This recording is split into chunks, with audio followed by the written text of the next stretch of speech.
Dalam video ini, kita akan belajar bab 9 poligon asas dan subtopik 9.1 poligon.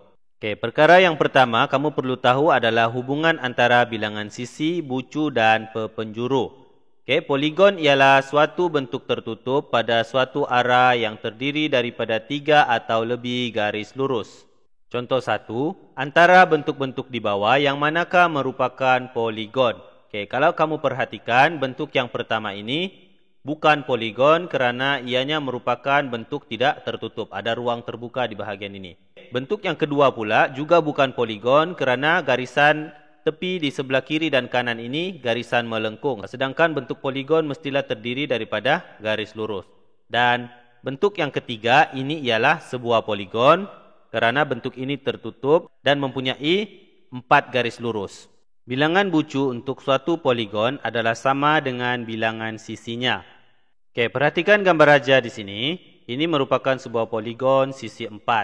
Okey, bahagian yang cikgu tandakan di bahagian penjuru setiap poligon ini dikenali sebagai bucu. Okey, manakala garis tepi ini pula ialah sisi untuk poligon tersebut. Okey, jadi kamu dapat kenal pasti bahagian bucu dan juga sisi bagi poligon tersebut. Bilangan bucu untuk suatu poligon adalah sama dengan bilangan sisinya, iaitu sebagai contoh di sini, bilangan sisinya ialah 4 dan bucunya juga ialah 4. Okey, untuk pepenjuru pula, perhatikan dalam gambar raja di sini. Okey, pepenjuru ialah garisan yang menyambungkan dua bucu yang tidak bersebelahan. Okey, perhatikan bucu di bahagian sebelah atas ini yang cikgu tunjukkan bersambung dengan bucu yang bertentangannya. Jadi untuk sisi 4 ini ada dua pepenjuru yang terbentuk. Okey, untuk bilangan pepenjuru bagi poligon yang mempunyai n sisi, n ialah bilangan sisinya, boleh dikira menggunakan rumus berikut. N kurungan n tolak 3 bahagi dengan 2. Contoh 2, cari bilangan bucu dan pepenjuru bagi sebuah poligon yang mempunyai 8 sisi. Okey, bilangan bucu tadi sudah cikgu terangkan, bilangan bucu adalah sama dengan bilangan sisi. Maka bilangan bucunya sama dengan 8. Seterusnya untuk pepenjuru pula, gunakan formula tadi untuk mengira pepenjuru, iaitu n kurungan n tolak 3 bahagi dengan 2. Gantikan n dengan bilangan sisinya iaitu 8. Maka bila kamu selesaikan, maka bilangan pepenjurunya ialah 20. Seterusnya untuk melukis, melabel dan menamakan poligon. Okey, poligon dinamakan mengikut bilangan sisinya. Maka kamu perlu ingat bilangan sisi setiap poligon berdasarkan namanya.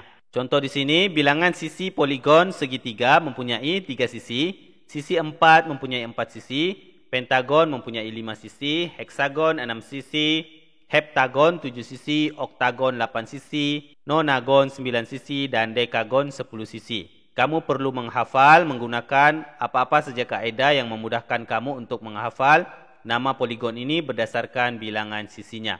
Okey, langkah-langkah untuk melukis suatu poligon. Yang pertama, tandakan bilangan titik yang sama dengan bilangan sisi.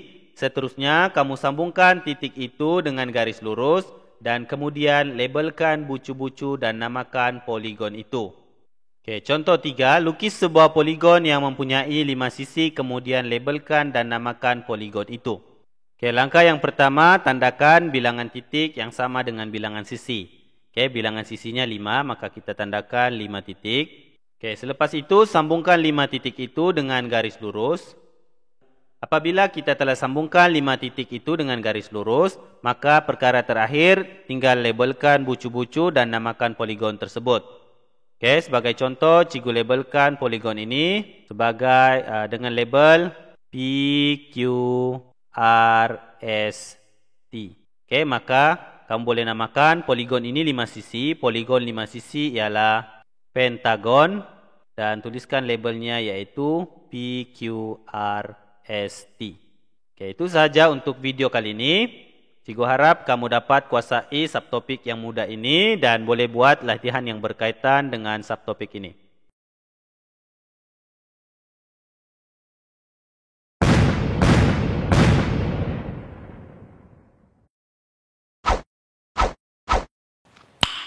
Nice.